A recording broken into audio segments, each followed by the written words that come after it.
Nakumpleto na finally ang final piece na inaantay ng Los Angeles Lakers. Ang daming nangyari ngayong araw mga idol, kaliwat ka ng trades ang gumulat sa NBA world. Unang-una nga dyan ang pagkakatrade sa one-time NBA champion na si Chris Middleton paalis ng Milwaukee kapalit ni Kyle Kuzma. 3-time All-Star ang binitawan ng Bucks and now they have a new star in town. Nasasamahan naman si Giannis at Damian Lillard. As part of this trade, trinade naman ng New York Knicks si Jericho Sims papuntang Milwaukee kapalit ni DeLon Wright at may pera pang kasama.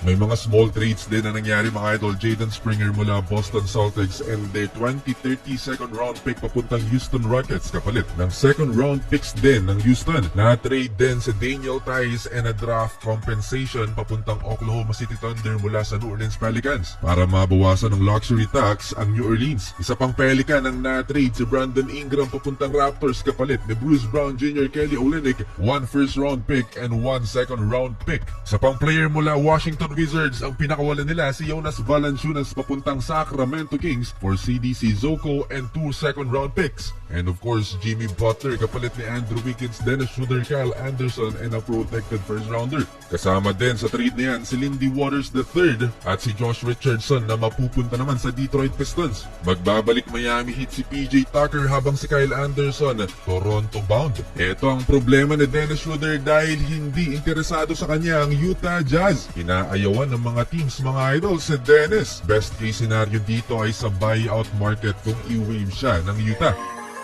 Hindi naman natuloy ang pag-trade dito kay Lonzo Ball at nag-agree ang kanyang agent na si Rich Paul ng Clutch Sports na mag-sign ng contract extension sa Chicago Bulls worth $20 million for 2 years. At meron na namang isang pasabog si Rob Pelinka, ang general manager ng Los Angeles Lakers less than 24 hours bago ang trade deadline.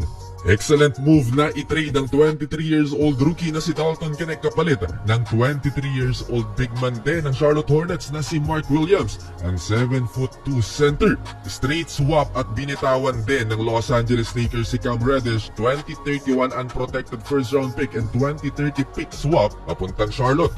Malaking kawalan ito sa Charlotte Hornets, nawalan sila ng sentro at nadagdagan pa sila ng gwardya. Naka-jackpot naman ng Los Angeles Lakers. Sino ang panalo sa trade na to? Siyempre, walang iba kundi ang purple and gold.